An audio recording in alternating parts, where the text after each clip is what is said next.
So welcome to the Wildlife Trust tent here at Groundswell, the Regenerative Farming Festival. It's great to be here. Over the next couple of days of this festival, the Wildlife Trust in this tent, we're hosting a whole range of conversations with many of the panel speakers here from the festival about issues that are of huge importance for food, farming and nature. And today we're going to be having a great conversation around the question, why should conservationists care about diet? And we've got a brilliant panel to help us in that conversation. I'm going to invite the panel to introduce themselves, if that's all right. Tell us who you are. Jo, do you want to kick off? Hello, I'm Jo Lewis. I am the Policy Director at the Soil Association, where I've been for 17 years. But in a couple of months, I'll be moving to be the next Chief Exec of Wiltshire Wildlife Trust. So I'm happy to be wearing both hats here today. Jo, we're thrilled you're going to be joining us at the Wildlife Trust. Great. And thanks for coming today. Alec. Yes, thank you. Hi, everybody. My name's Alec Taylor, and I'm head of the production policy team at WWF. So that's the policy work that covers our agriculture, seafood and fisheries work, our trade policy, and land use more generally. Very glad to be here. Great. I'm Vicki Hird, head of farming at Sustain, which is an alliance of 105 organisations working on food and farming policy and practice. Great. Okay. So the reason we wanted to have this conversation today is because so often in the conversation around food and farming and the impact on nature and the environment and climate, obviously we focus a lot about how food is produced. But perhaps as much as anything, the discussion could or should be about what is produced. Why are we producing it? Actually, why were they making certain choices? And actually, to what extent do we recognise that they are choices that we make as society, or do we just carry on producing the same things and, more to the point, in eating the same things that we have been for ages? And what could be the difference if we started to change that a little bit? So I'm going to kick off with you, if I can, Vicki, to start with. So Vicki Hird from Sustain. I mean, we have so often in this debate talked about how we produce certain things, but actually what is arguably just as important, is it not? Absolutely. And I think a lot of this debate focuses on meat, which it rightly should, because it's got such a huge land and water and input take, meat that we eat, all types, especially including chickens and poultry, which often get neglected because people talk about methane from ruminants, but the pigs and poultry have huge land take and a huge impact on biodiversity. But people often don't talk about the junk food impact on conservation on our nature, which is huge, because the junk food industry relies on monocultures of very cheap raw materials to put in products which we buy cheaply and fill our diets, which actually are a major part of the problem of obesity and diet-related diseases and other related diseases like tooth decay, et cetera, et cetera. It's an incredibly big part of the picture, but nobody makes that connection. And it's really big impact on nature, really needs to be recognized, acknowledged. And it's great that you're having this debate and talking about food, but we must be more than just about meat. So the point is here, monocultures, irrespective of whether we're actually going food into the meat production or even into plant-based foods. Yeah. If they're monocultures, that's problematic, even if it's plant-based foods. Yeah, with the pesticides, the fertilizers, but more importantly, the actual monoculture nature, the lack of diversity and the lack of corridors as fields get bigger, because you've got to get ever cheaper, so you need bigger machinery, so you lose all that diversity related to the field edges and so on and so forth. And this is a global problem.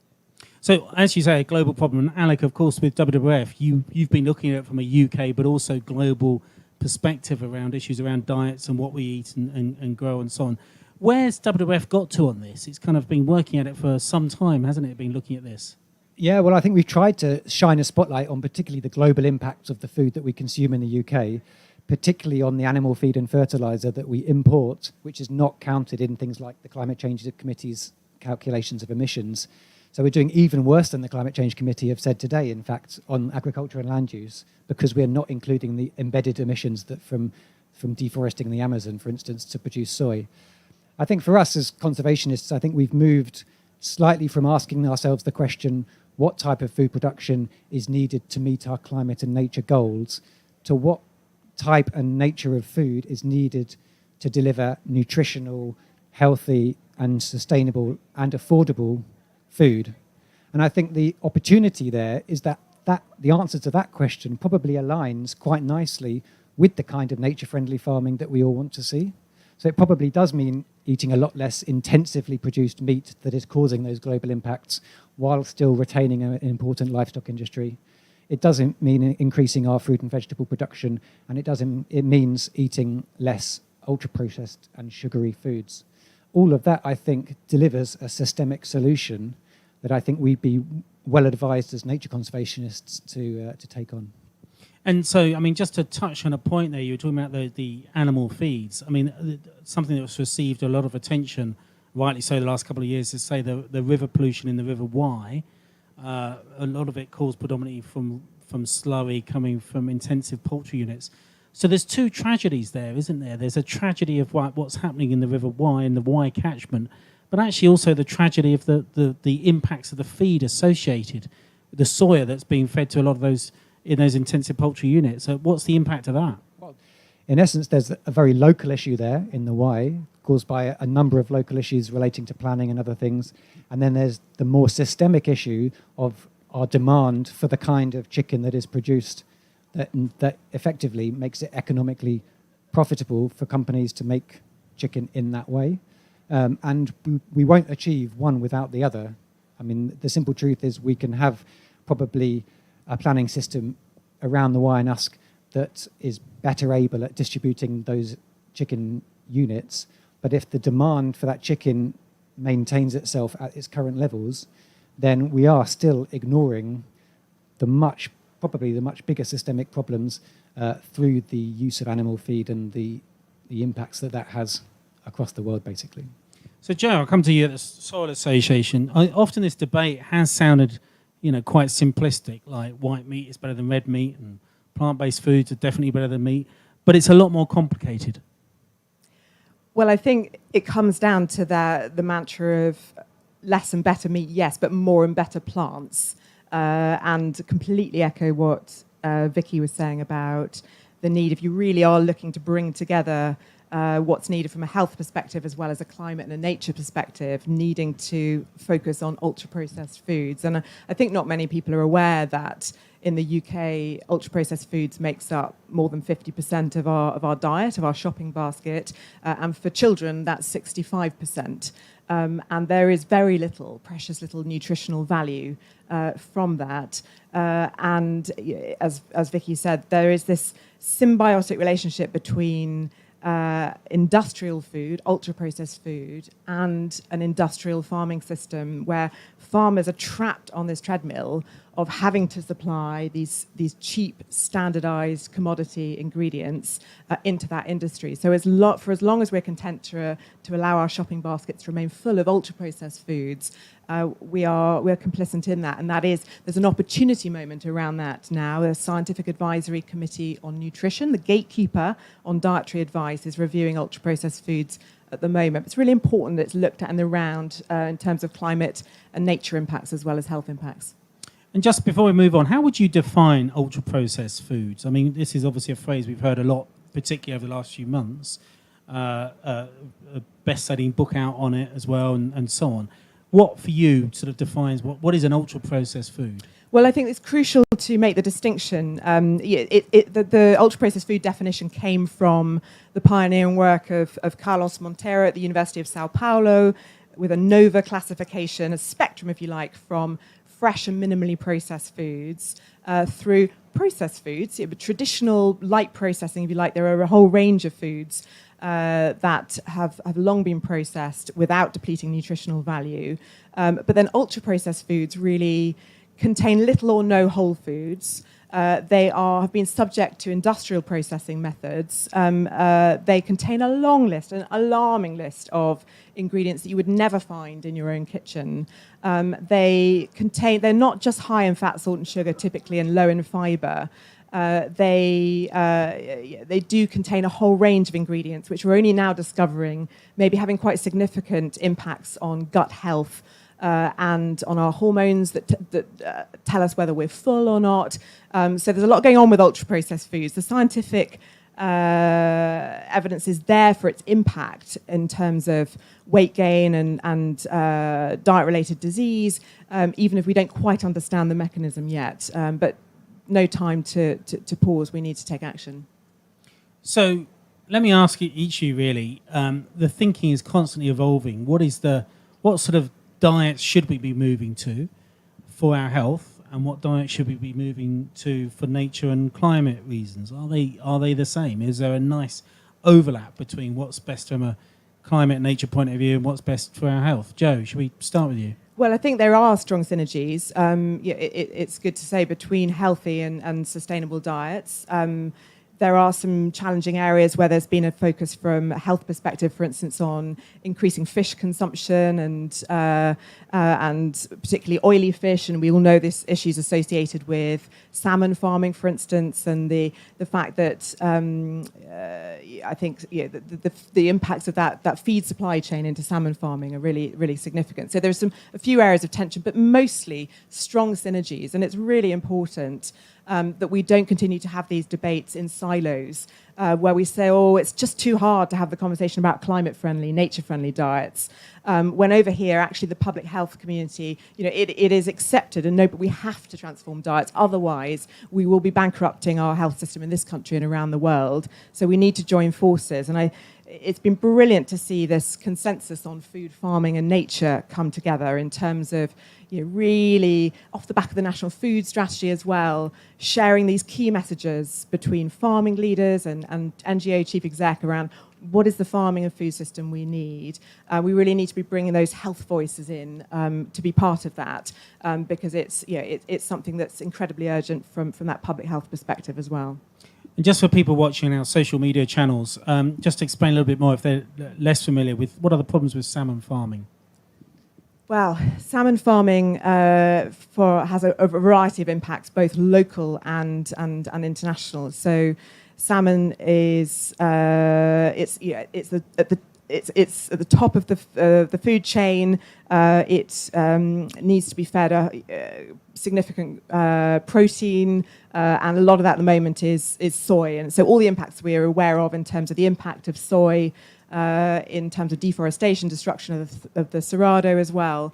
But then it comes to the local impacts, and I think anyone who's familiar with the beautiful lochs of Scotland, you're perhaps aware that it's becoming a really divisive issue in those communities, where there's a lot of dependency on the jobs associated with salmon farming, but some really, really challenging pollution issues. And we've got to be looking at opportunities to create employment in those areas further down the trophic levels, if you like. So what's seaweed and bivalves and mussels, and but also just making sure, again, it's less and better. So for as long as the focus is on how can we export Scottish salmon to the world in the biggest volumes possible, we won't get to where we need to be. It needs to be about higher value and significantly less salmon being produced if it's to be a sustainable industry.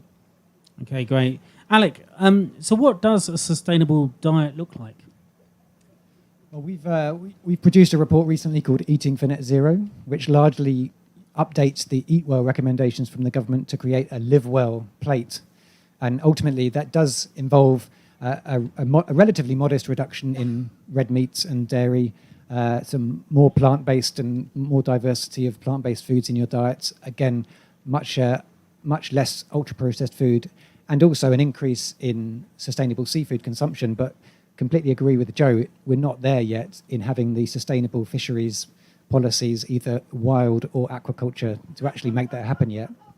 And again, I really think that diets are the great unlocker, if you like, in this debate. We have a limited amount of land. We have to produce food. We have to tackle climate change. We have to restore nature. This is the kind of the triple challenge of our time. As Tim Lang said, we've got legislation on agriculture and food and farming and biodiversity.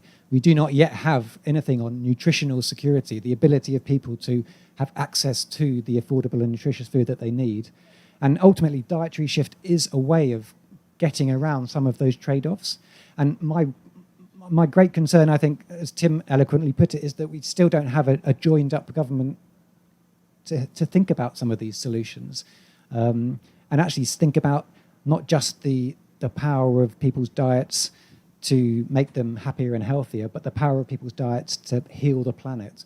And ultimately, that's a really compelling action. And ultimately, if people accept that as a theory, then potentially you could get more money from the health department or the education department to go into supporting farmers to become more nature friendly.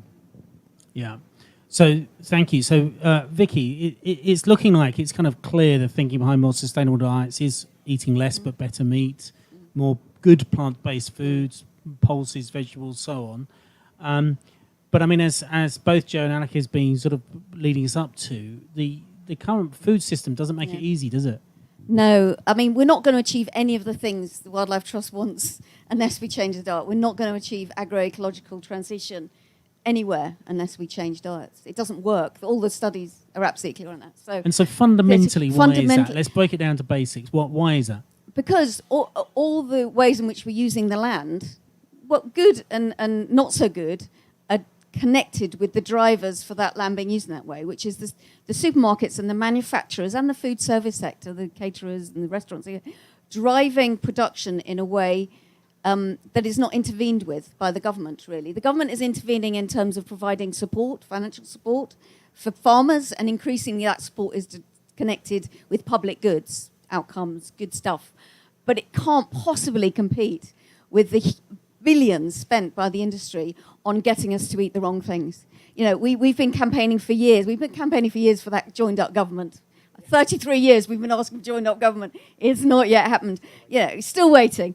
But we've been campaigning for curbing advertising of junk food, particularly for children, which is critical. And that kind of thing. It'd be great if the Wildlife Trust joined us on that at Sustain, because that is setting the standard for children, not being led into believing junk food and heavily sugary, salty, fatty foods is the right diet. And getting them on the right diet from a young age makes a huge difference to what their rest of their life quality and their health going forward. So we need to get those curbs, but we also need to be curbing advertising of junk food in general, not just to children, because those billions work. The billions of pounds spent on advertising and marketing and promotions, buy one, get one free bog-offs. We were hoping that the government were going to announce their buy one, get one free bog-offs, which gets people to buy the wrong things and gets too much of them. So they then throw away. We talked about earlier about waste of food, which is another part of our diet. We waste too much of our food. But those bog-offs should be absolutely curbed, particularly when they're high sugary, fatty, salty foods, junk food, whatever you want to call it. And that they've just cancelled that until 2025. And so that's a tragedy. The dropping of the obesity strategy, which Prime Minister Johnson said he was going to do, that's been dropped. The horticulture strategy being dropped. All these things are a disaster. And they're a disaster for all the kind of things we're talking about here in terms of good for nature as well as good for our diets and for climate. So, but the one thing I want to say in terms of a good diet as well, there's also diversity. And we need diverse farming, we need diverse cropping, far bigger rotations and more complex rotations. There's got to be a market for that. And that is a diverse diet, more diverse diet, people eating more and varied plant products. So who might be the winners and the losers in such a shift here? I mean, we're at Groundswell, this regenerative farming festival. You know, you can well imagine that some farmers producing meat here, for example, might feel, well, I've got loads to lose. We could lose so much if actually we end up eating less meat. Absolutely. Although I think the one thing we really need to do is to eat less pigs and poultry. That's a huge part of the problem. Whereas a lot of focus is on ruminants for the methane, but there's ways of doing ruminants really well. And we know that most people here know how to do it well, and they're learning how to do it well. But the pigs and poultry, just summarise very quickly for people, doing ruminants well would looks like in a very quick sketch. Yeah, extensive farming systems where you ideally with agroforestry as well, within trees and cows out there, organic systems, pasture based, being able to roam free in an extensive system. Extensive systems and fewer of them, and getting a higher grade price to the farmers for those fewer animals, for those cuts. And in a context where conservation organisations will actually have a lot of cows because they're essential for conservation grazing. So actually, conservation grazing could provide really good quality meat in a way that's good for the environment. Absolutely, and we need the additional abattoir and cutting rooms and refrigeration capacity to do that. So this isn't infrastructure. necessarily an anti-meat story or go veggie but it story is an necessarily. anti-intensive meat, Right, and exactly. zero house cattle is not part of your vision, is it? Anyway, so zero house dairy, I think, is a problem, but also the huge rise in chickens and pigs because they bring down the price for all meat. Yeah. You know, the cheap meat brings down all cheap meat. Everybody's expecting all meat to be cheap, and that's causing huge problems, as you mentioned, for the why. But we've just released a report called Soy No More, which we launched in Parliament last week, and if you really look at it, we've got to massively decrease pigs and poultry to stop deforestation in the Amazon, the Cerrado, etc., etc. So there's a really big reduction there. I always find it very curious that you have, chickens being grown in intensive poultry units in the Y, but the protein is coming from soya in the Amazon, and yet we still call it British chicken, and yet actually the inputs are coming from outside of Britain. Joe, so it means a real focus on particularly the intensive poultry and pigs and the fast food business. Yeah, I think that's right. So, and I think it's really important to remember in the less and better meat agenda that the background trend is for actually a steady decline in terms of consumption of beef and sheep meat. It's the chicken that's just rising exponentially. So that's where the action needs to focus. That's where we need the course correction to turn that around. And it really was it felt like a breakthrough when the Climate Change Committee actually recognised that as much emphasis needs to go on chicken and white meat as on red meat. I don't think that message has cut through. I think that all too often people are defaulting to saying this is just about cutting red meat without differentiating between production systems and the crucial nature benefits of agroecologically reared livestock and the intolerable nature impact of intensive poultry units and that soy supply chain that they depend on. So I think it's absolutely crucial that we keep talking about chicken that we realise the relevance of ultra processed food, junk food, not just for health but for climate and nature too, and help farmers get off this treadmill of having to be forced into producing cheap standardised commodity ingredients. I think 80% of processed food comes from just 4 plants, so soy, palm, maize, and wheat, and meat. And so we've lost that nutritious diversity. And as Vicki said, if we're going to have these more diversified agroecological regenerative farming systems, we need to be diversifying our diets too, and that will be to our nutritional benefit.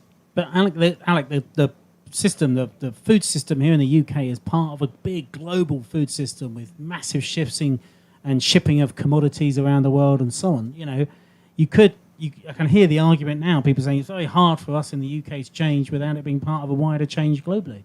And that seems to be a very big ask. I guess there's 2 things I'd say to that, Craig. One is that we have a legitimacy issue if we don't sort out our problems at home. And we have an opportunity to do that through things like reforming public payments, changing food policy, things like that. So we have a legitimacy argument to stand up on the global stage in the first place and ask other countries to change. And secondly, we have an enormous influence still, I think, through things like our finance systems and the financial flows that we direct into unsustainable food practices, both here and internationally, and a lack of a coherent trade policy that allows people to import food that is produced to lower standards that we would demand of our farmers here in the UK. So I think we do still have influence. It might not be the same influence as we once had or once claimed that we had, because I certainly think we're a lower player on the global stage than we were 20 years or more ago. But that's not to say that we don't still have influence. And I think if we can lead by example in the kind of changes that we want to see, then I think we do still have an opportunity. But as you say, we're not going to solve these problems by simply fixing the ELM schemes in that sense. We have to look bigger picture. We have to look at the system as a whole into which ELM plays a part, for instance. So, Joe, this is, we've all heard this, but, if we talk about this politically, arguably you could say this is a tricky thing to do. All of us on this panel here will be very aware of the political pushback on this. You know, ministers, we've heard ministers before now say it's not my job to tell people what to eat. Newspapers, if ever a minister, if anyone in any politics even starts to raise questions about this, there's certain parts of the media immediately talk about this being thinking about a nanny state.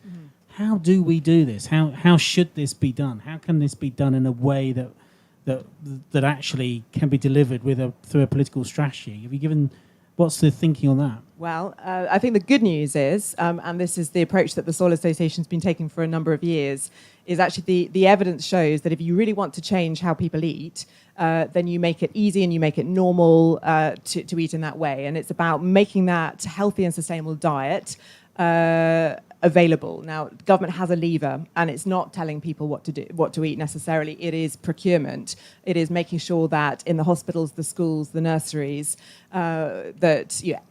what the Soil Association commits to is a vision of every child having at least one healthy and sustainable meal every day. And through our Food for Life initiative, we've been trying to scale that up through voluntary means. The government has that opportunity through procurement policy to really come in behind that and make sure that less and better meat, more and better plants is the norm. And that's how children will start to become familiar with that way of eating. There is an opportunity moment right now. We've been pushing away for a long time around the school food standards and trying to make sure that they no longer require meat to be served at least 3 days a week. And there is an opportunity, an unlikely opportunity, perhaps we should keep a little bit quiet about it, within this Parliament to get that over the line, that we might actually change that to being meats, beans or pulses. And the key there is that the Soil Association through Food for Life, and I think we'd all want to see better meat, that emphasis on better meat, higher welfare, the organic, the free range, the outdoor reared, being on those menus. You can only afford to do that in public sector catering if you're serving less. So there's an opportunity for better meat here as well as less meat on menus. Vicki, it's curious, isn't it, that and politicians will say it's not our job to tell people what to eat, and yet they do in other areas. They will quite happily say buy British, or they will quite happily say eat less sugar and salt. They seem to have got that one, and they seem to believe that there are some limited levers that are worth pulling on things like sugar, salt and fat, but not on this issue. Yeah. Why is that, do you think? I think it's such an emotive issue. But, you could also say, I know Tim Lang would say, you go back to the Corn Laws, it's a real desire to allow the urban masses to have, to feed the urban masses. And, this politicians still fear to actually unbalance that relationship, I think. And it's crazy. It's utterly crazy. But I do experience it, and you probably, and Joe probably experienced it. The MPs are terrified of talking about it.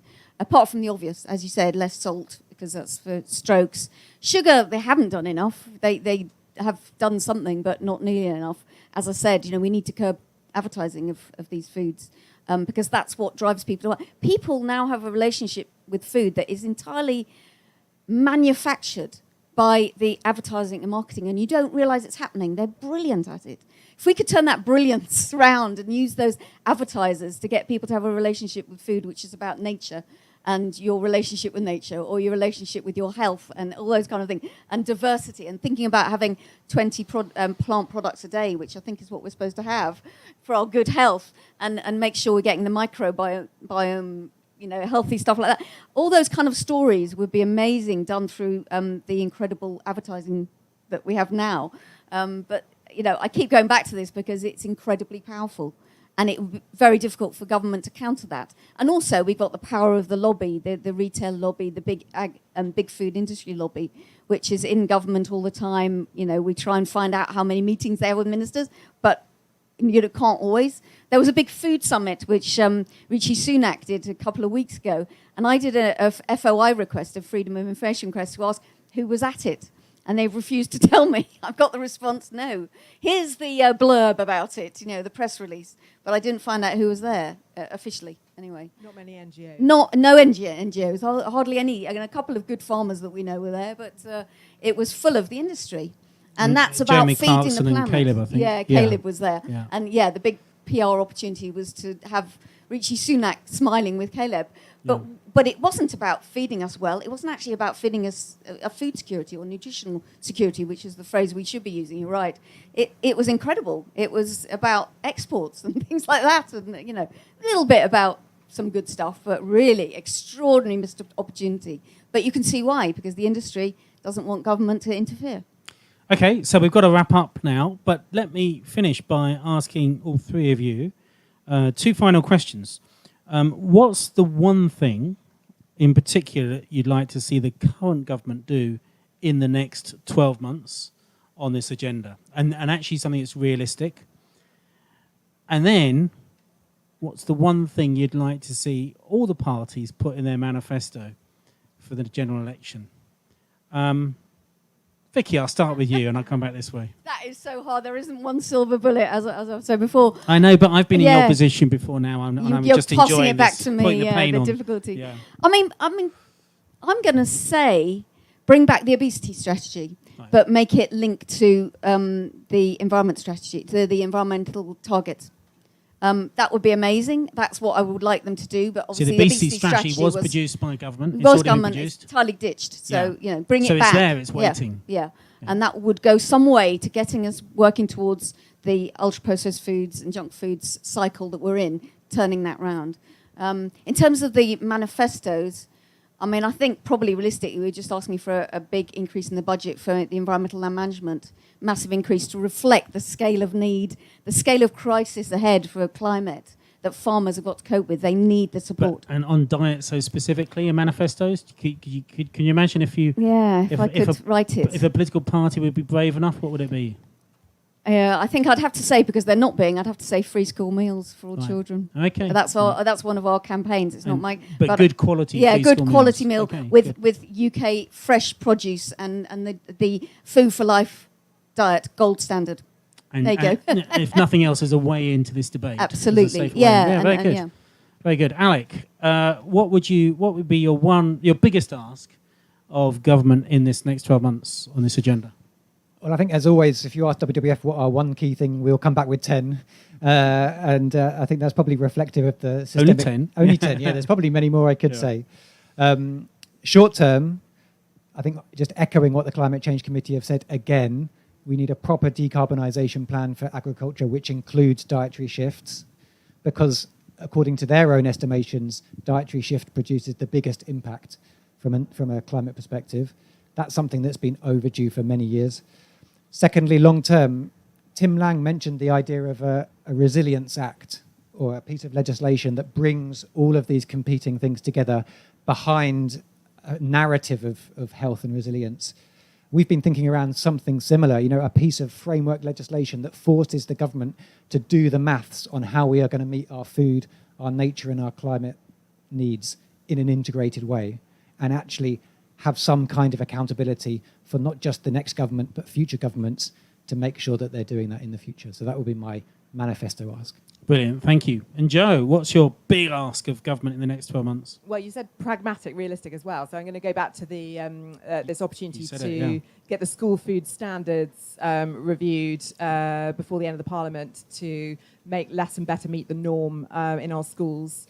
And in terms of manifesto commitments, so echo what Alex said about the proper decarbonisation strategy for agriculture, but it's got to be a strategy that works for nature as well as for climate. Unless you join those two, unless you have an integrated climate and nature strategy, you're going to end up with some perverse outcomes and some poor decisions. But there's also some hope, again, on the procurement agenda. I'd like to see, we're confident that we'll see in the manifesto a commitment certainly from Labour and the Conservatives around 50% of procurement for local and organic. Then we've just got to see that through with the proper infrastructure. You've got to have the infrastructure to allow those local producers to actually effectively supply into the public sector. And we need our small abattoirs back. Great. Joe, thank you very much. Well, I very much hope you've enjoyed this session from the Wildlife Trust tent at Groundswell, the Regenerative Farming Festival. Thanks so much for joining, and stay tuned on our social media channels for the Wildlife Trust over the next 24 hours. We've got many more sessions coming from Groundswell, and thank you to those of you that have joined us in the tent this afternoon as well. Do keep coming back to the tent. We have a lot more planned over the next 24 hours and into day 2. And we've got one more for today. If you want to join us at 6:30, I'll be in conversations with Jake Fines from the Holcombe Estate up in Norfolk about the work he's been doing there. So that's at 6:30 tonight from Groundswell. But for now, thank you very much for joining us this evening. And thanks, of course, to our brilliant panel of Joe, Alec and Vicki. Let's give them a round of applause. A big thank you.